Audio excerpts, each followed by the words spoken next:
Abandoned at the altar, the billionaire never expected his secretary to save him. Hello everyone. Before we begin today's story, I have a small favor to ask. Please hit subscribe and turn on the notification bell so you never miss our channel's new videos. It is quick, free, and the best way to support us in bringing you more dramatic stories.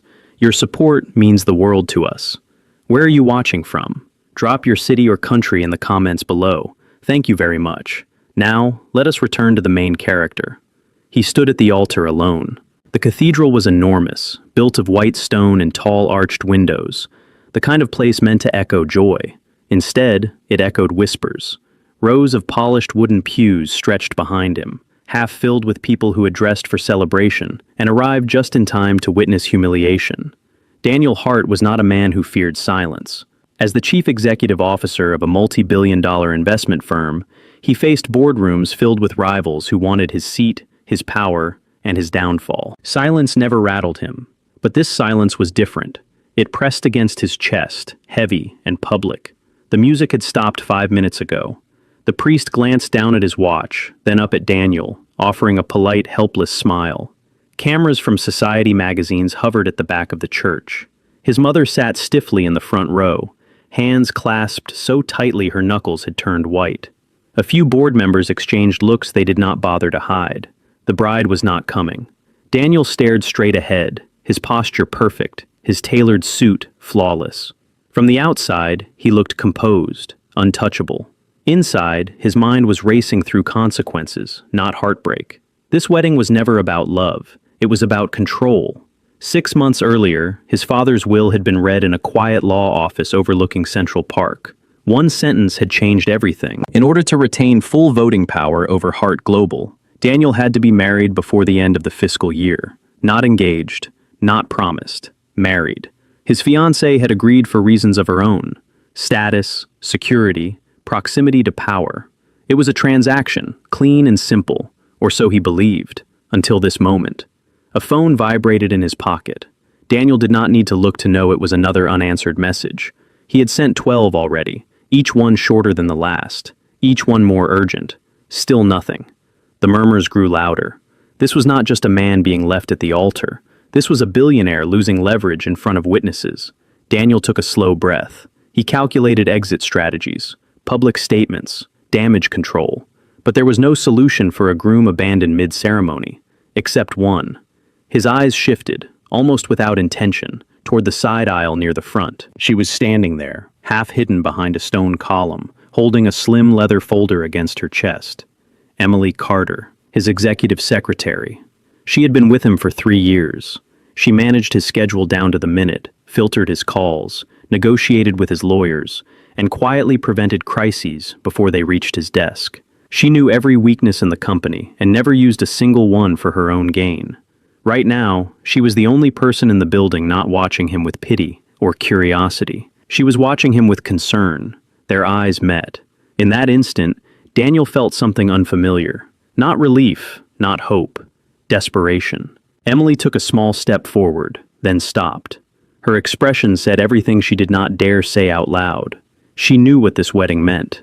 She knew what failure would cost him. Daniel swallowed. He leaned slightly toward her as the priest cleared his throat and prepared to speak again. "Emily," he said quietly, his voice steady despite the chaos inside him. "I need your help." Her breath caught. Help with what? He looked at the empty aisle, where a bride should have been walking toward him. Then he looked back at the woman who had always stood behind him, never beside him. "Stay where you are," he said. "Do not answer yet." The doors at the back of the cathedral remained closed, and in that moment, as the entire room waited for the final collapse of his carefully built world, Daniel Hart made a decision that would change both of their lives forever. Daniel Hart had never begged anyone in his life. He negotiated, he demanded, he calculated, but he did not beg. Yet as he stood at the altar, with dozens of eyes fixed on him and his future unraveling by the second, he realized that pride was a luxury he could no longer afford. Emily remained where she was, her heels planted firmly on the marble floor, the leather folder still pressed against her chest, as if it were the only thing keeping her grounded. She searched his face, trying to read what he was asking, without forcing him to say it out loud. The priest cleared his throat again. "Mr. Hart," he said gently, "would you like a few more minutes, or shall we—" "Give us a moment," Daniel said. His voice was calm, controlled, but it carried authority, the kind that did not invite argument. The priest nodded and stepped aside. The murmurs in the pews grew louder. Emily took another step forward. "Daniel," she whispered, careful not to let her voice carry. "What is happening?" He lowered his voice as well. "She is not coming." Emily already knew, but hearing it confirmed made her chest tighten. "If this ceremony does not happen," he continued, "I lose majority control of the company by Monday morning."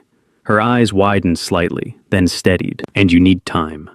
"I need a wife," he said quietly. The words hung between them, sharp and dangerous. Emily shook her head once, instinctively. "I cannot just invent one." Daniel looked at her then, really looked at her. Not as his secretary, not as the woman who made his impossible schedule work, but as the only person in the room who had not abandoned him. "I am not asking you to invent anything," he said. "I am asking you to stand next to me." She stared at him, stunned. "You cannot be serious." "I am," he said. "I would not ask if there were another option." Emily's thoughts raced. This was madness. This was crossing every line she had spent 3 years carefully respecting. Her career, her reputation, his power, his world.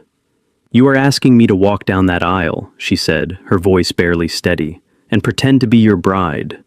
"I am asking you to save me," Daniel replied. "Just today." The weight of the moment pressed down on her. She thought of the years she had worked behind the scenes, invisible by design. She thought of every crisis she had helped him survive, without anyone ever knowing her name. "I would need protection," she said slowly. He nodded immediately. "A contract, clear terms, legal guarantees. No emotional obligation," she added.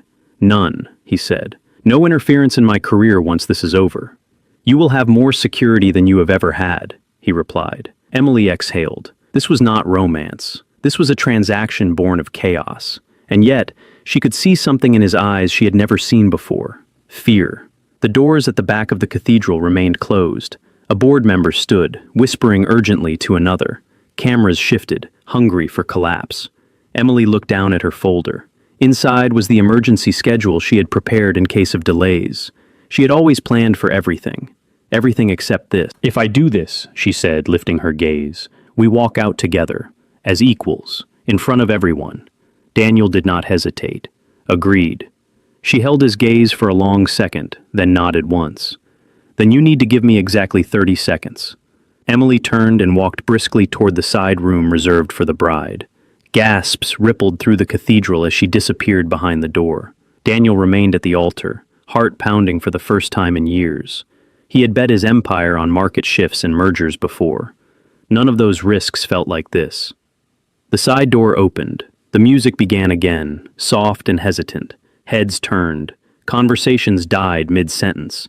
Emily stepped into view, no longer the woman standing in the shadows, but someone entirely new. She walked with calm purpose, her expression composed, her eyes locked on Daniel.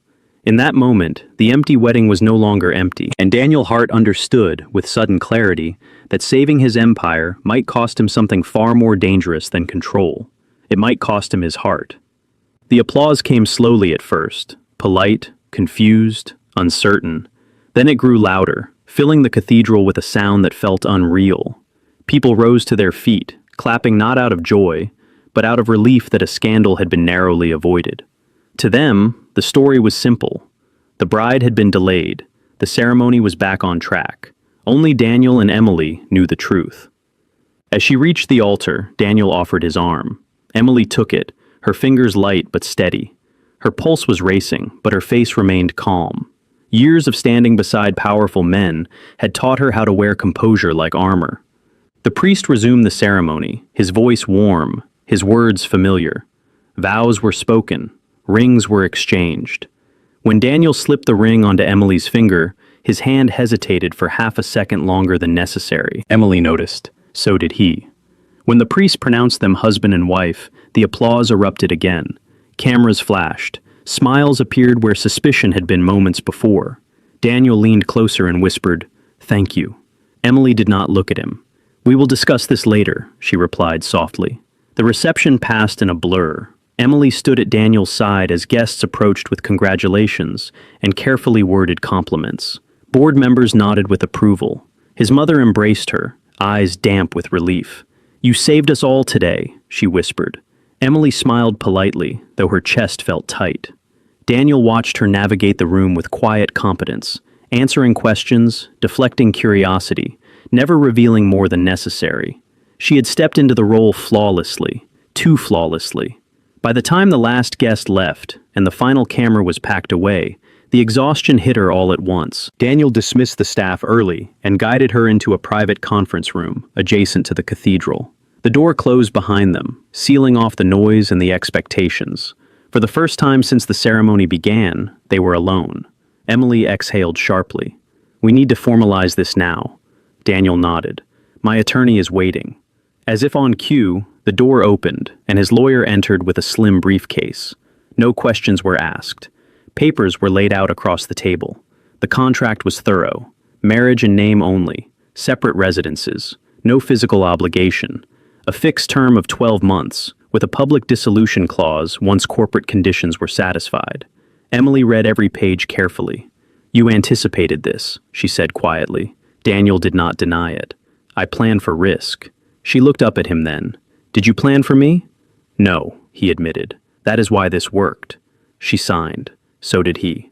The lawyer gathered the documents and left without ceremony. Silence settled between them. "This changes nothing," Daniel said. "Your position remains the same." Emily stood. "That is where you are wrong." She met his eyes, no longer just his secretary, no longer just his solution. "From this moment on," she continued, "I am your wife in public. That means your reputation is now tied to mine. I will not be treated as an accessory." Daniel studied her for a long moment, then nodded. "You will be treated as a partner." She accepted that, for now. Outside, a car waited to take them to separate destinations, as agreed. But as they walked side by side toward the exit, Daniel felt an unfamiliar tension. This marriage was supposed to be controlled, temporary, safe.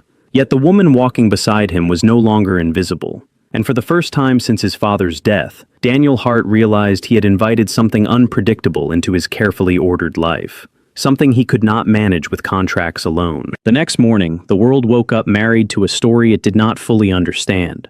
Headlines filled financial news sites and social columns alike.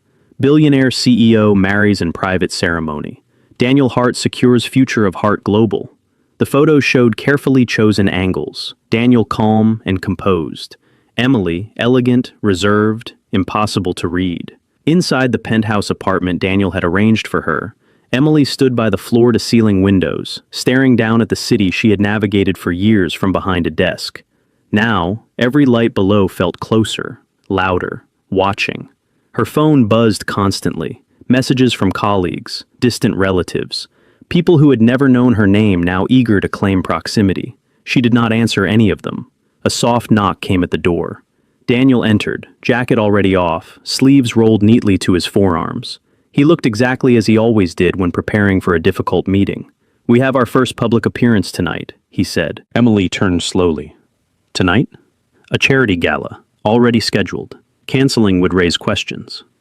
She nodded once. "Then we should review expectations." They sat across from each other at the kitchen island. The contract opened between them like a neutral witness. "In public," Daniel said, "we present unity, confidence, no hesitation. And in private," Emily replied, "we respect boundaries." Agreed. The car ride to the gala was silent, but not uncomfortable. Emily watched reflections slide across the tinted glass. Daniel reviewed notes on his phone, then stopped and set it aside. "You handled the reception yesterday better than anyone I know," he said. "That was my job," she answered. "It is no longer just your job." She met his gaze briefly, then looked away. The gala unfolded exactly as predicted. Cameras, donors, questions disguised as compliments. Emily moved beside Daniel with quiet precision, responding when appropriate, smiling when required, grounding him when conversations veered toward speculation. She noticed things no one else did. Which investors watched her too closely? Which reporters circled, waiting for a mistake? When Daniel's hand hovered near hers during a particularly aggressive exchange, she did not pull away. Later that night, as they stood on a balcony overlooking the city, the noise softened. "You are adapting quickly," Daniel said. I have always adapted, Emily replied. You just never had to see it. He considered that. Days turned into weeks. Emily attended meetings as Daniel's wife and quietly influenced decisions as his most trusted advisor. Staff adjusted. Some resented her. Others followed her lead without question. Daniel found himself asking for her opinion before finalizing choices he once made alone.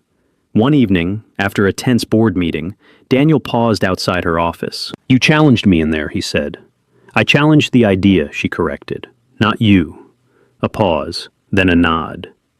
That night, Emily returned to her apartment and removed the ring, setting it carefully on the counter. She stared at it longer than she intended. This marriage was supposed to be controlled, predictable. Yet something was shifting, not in headlines, not in contracts, but in the quiet spaces where neither of them were pretending. And Emily realized with a mix of resolve and unease that the most dangerous part of this arrangement was no longer public scrutiny. It was how natural it was beginning to feel. The first real test came without warning. It happened during a quarterly leadership dinner at Hart Global, the kind of event designed to look informal while every word spoken carried weight. Long tables, low lighting, expensive restraint. The board members sat scattered among senior executives, watching Daniel closely, and watching Emily even more. She felt it the moment they entered the room, the subtle pause in conversations, the way eyes lingered just a second too long. She was no longer being assessed as an assistant who had risen too far. She was being measured as a liability. Daniel sensed it too. He placed a hand at the small of her back as they took their seats, a gesture that felt automatic and deliberate all at once. Emily did not flinch. She leaned into it just enough for others to notice. Dinner progressed smoothly until Richard Coleman spoke. Richard was one of the oldest board members, a man who had built his reputation on patience and precision. He lifted his glass slowly, smiling as if offering a compliment. Daniel, he said, we have all been impressed by how quickly you resolved your wedding complication. A few quiet chuckles followed. Emily kept her expression neutral. Richard continued, his gaze shifting toward her. Though I must admit, many of us are still curious. Mrs. Hart, is it not unusual to step into such a role with so little notice? The room fell silent. This was the moment they had been waiting for, a public test, disguised as civility. Daniel inhaled, preparing to speak. Emily answered first. I believe uncertainty reveals more about leadership than preparation ever does, she said calmly. Daniel did not need someone perfect. He needed someone present. A murmur rippled through the room. Richard raised an eyebrow. And you believe you are that person? Emily met his gaze without hesitation. I know I am. Daniel turned to look at her, surprised. She did not look back. After the dinner, Daniel followed her into the hallway outside the private dining room. You did not have to do that, he said quietly. Yes, I did, Emily replied. If I cannot stand beside you when it is uncomfortable, this arrangement will fail. He studied her, then nodded. You protected the company. I protected us, she corrected. Later that night, Daniel stood alone in his office, city lights stretching endlessly beyond the glass. He realized he had not once worried about Emily embarrassing him, not once questioned her judgment. That was new. Days later, a crisis hit. A hostile investor began circulating rumors that the marriage was staged, that Emily was nothing more than a convenient stand-in. The press caught the scent immediately. Daniel called an emergency meeting. When the accusations surfaced, Emily did not defend herself. She waited. Daniel stood and addressed the room. My wife is not a distraction, he said. She is an asset. Anyone who questions her position questions my judgment. The room went quiet. Emily felt something shift inside her chest. He had defended her without calculation, without needing to. That night, as they stood together in the elevator, the silence felt different. I did not expect that, she said softly. Neither did I, Daniel admitted. For the first time, the space between them felt smaller. Not because of obligation, not because of appearances, but because both of them were beginning to realize the truth they had carefully avoided. This marriage might have started as a solution, but it was becoming something neither of them could control. The closeness crept in quietly, not through grand gestures or dramatic confessions, but through moments so small they almost went unnoticed. Late nights became routine. Daniel would leave his office after midnight and find Emily still awake in the adjacent study. reviewing reports he had not asked her to check. She would glance up, offer a brief update, then return to her work without expectation of praise. At first, he told himself it was efficiency. Then he realized he had started waiting for those updates. One evening, after a long day of negotiations, Daniel arrived home visibly tense. He loosened his tie but did not remove it, pacing the living room with a controlled restlessness Emily had learned to recognize. "They are pushing again," he said finally. "They want to force a vote." Emily set aside her tablet. "And you think they will win?" "I think they believe I am distracted," he replied, "that I made an emotional decision." She studied him for a moment. "Did you?" The question caught him off guard. "I made a necessary one," he said. Emily stood and crossed the room, stopping a careful distance away. "Then act like it." He looked at her, uncertain. "Stop isolating yourself," she continued. "Let them see stability. Let them see us." The word us lingered in the air longer than either of them expected. Daniel nodded slowly. "All right." The next weeks were a test of endurance. Interviews, events, charity functions scheduled back to back. Emily moved through them with growing confidence, no longer mirroring Daniel's presence, but complementing it. People noticed. Staff began deferring to her without hesitation. Executives sought her input before approaching Daniel. Even the board, wary at first, started to listen when she spoke. Daniel watched it happen with a mix of admiration and unease. One night, after a particularly long fundraiser, Emily slipped off her heels the moment they entered the penthouse. She sank onto the couch with a quiet sigh, pressing her fingers into her temples. "You are exhausted," Daniel said. "So are you," she replied. He hesitated, then poured 2 glasses of water and handed her one. Their fingers brushed. Neither of them moved away. "You did not have to stay tonight," he said. "You could have left early." She met his eyes. "And let them think you were alone?" Something tightened in his chest. For a moment, the world outside the windows faded. No contracts, no headlines, just the quiet hum of the city and the awareness of how close she was. Emily stood abruptly. "We should be careful." He nodded. "Yes." But neither of them said why. The distance returned, but it was thinner now, fragile. Days later, Emily received an invitation addressed to her alone. A private luncheon hosted by one of Daniel's longtime allies. The implication was clear: a test. At the table, the questions were polite but sharp. How long had she known Daniel? What had drawn her to him? Whether she planned to maintain a role in the company? Emily answered calmly, honestly. "I do not intend to disappear," she said. "I intend to contribute." The response was met with silence, then nods. That evening, Daniel listened as she recounted the lunch. "They were testing your loyalty," he said. "They were testing your judgment," she corrected. He smiled faintly. "And?" "I passed," she said. So did he. Later that night, as they stood side by side at the window, Daniel realized something unsettling. He trusted her, not because of a contract, not because of necessity, but because she had become the one person who saw him clearly and chose to stay anyway. And that realization frightened him more than any hostile takeover ever had. The tension finally broke the night Daniel least expected it. It happened after a late board strategy session that stretched well past midnight. The meeting itself had gone smoothly, almost too smoothly, but Daniel felt the unease settle in his chest the moment he stepped out of the conference room. Emily noticed immediately. "You are holding back," she said, as they rode the elevator down in silence. He exhaled slowly. "They are preparing something." "Who?" "Not the board," he replied. "Someone closer." The doors opened to the underground garage. The car ride home was quiet, but not calm. When they entered the penthouse, Daniel loosened his tie and set it down with more force than necessary. "They are going after you," he said finally. Emily froze. "What do you mean?" "One of the investors contacted my legal team," he continued. "They are questioning your role, your background. They want proof that this marriage is legitimate." Emily felt the floor shift beneath her. "And if they do not get it, they will force a public review," Daniel said. "A hearing, every detail exposed." Silence stretched between them. "This is my fault," Emily said quietly. "I never should have agreed to this." Daniel turned sharply. "Do not say that. You built your life on control," she said, "and I brought uncertainty into it." He stepped closer. "You brought stability. They just do not like that they cannot control you." Emily looked away, her jaw tight. "If this becomes public, I will step aside." No, Daniel said immediately. She met his eyes. I will not be the reason you lose everything. The words hit him harder than any threat ever had. He realized then how much she had already sacrificed. Her anonymity, her peace, her safety, all without complaint. You are not disposable, he said. Not to them, not to me. Her voice softened. Daniel, this was never supposed to be real.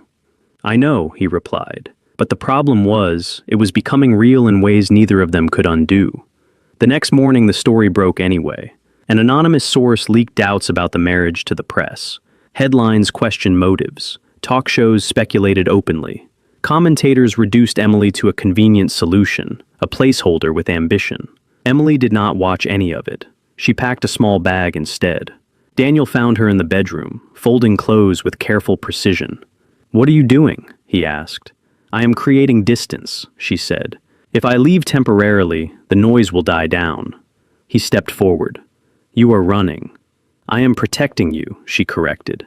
His voice lowered. By disappearing? She hesitated. By removing the target. Daniel reached out and stopped her hands. Look at me. She did. I cannot keep pretending this does not matter, he said. You matter. Her breath caught. This arrangement started as a contract, he continued. But somewhere along the way, it stopped feeling like one. Emily swallowed hard. Daniel, if we cross that line, there is no going back. I am aware, he said, and I am tired of living like everything meaningful is a liability. The silence between them was heavy, charged, fragile. For the first time, neither of them were speaking as strategist or secretary, not as billionaire and wife by contract, just as two people standing at the edge of a truth they could no longer ignore. Outside, the city continued on, unaware that behind those glass walls, a carefully controlled world was beginning to fracture. And this time, neither of them knew how to stop it. The reckoning came at the annual Heart Global Foundation Gala. It was the one event Daniel could not cancel without confirming every rumor already circulating. Investors, media, and political figures filled the grand ballroom, crystal lights reflecting off marble floors, polished to perfection. Everything looked controlled, except the tension beneath it. Emily stood beside Daniel as cameras flashed. Her posture was composed, her expression unreadable. Inside, she had already made her decision. If tonight ended badly, she would walk away quietly and let him reclaim his life without her shadow. Daniel sensed it. You are thinking about leaving again, he said under his breath.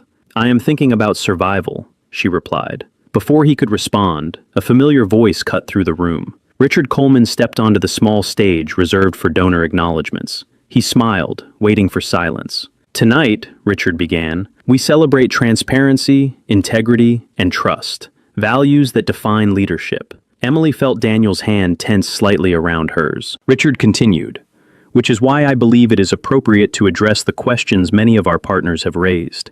Questions about authenticity. A hush fell over the room. This marriage, Richard said, turning toward Daniel and Emily, has drawn significant attention. Some have suggested it was arranged for convenience rather than commitment. Cameras shifted instantly. Emily felt the weight of every gaze.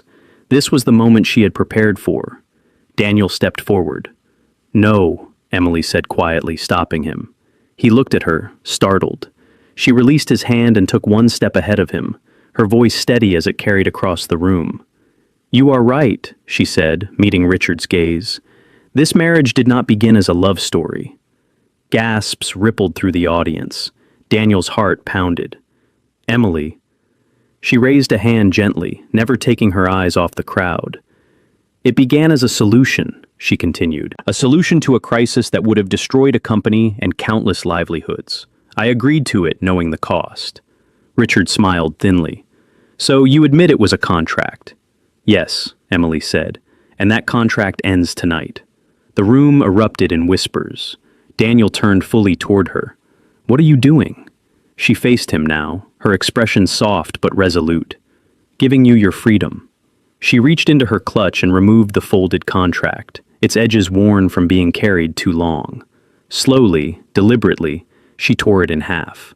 Then again. The sound was quiet, but it echoed.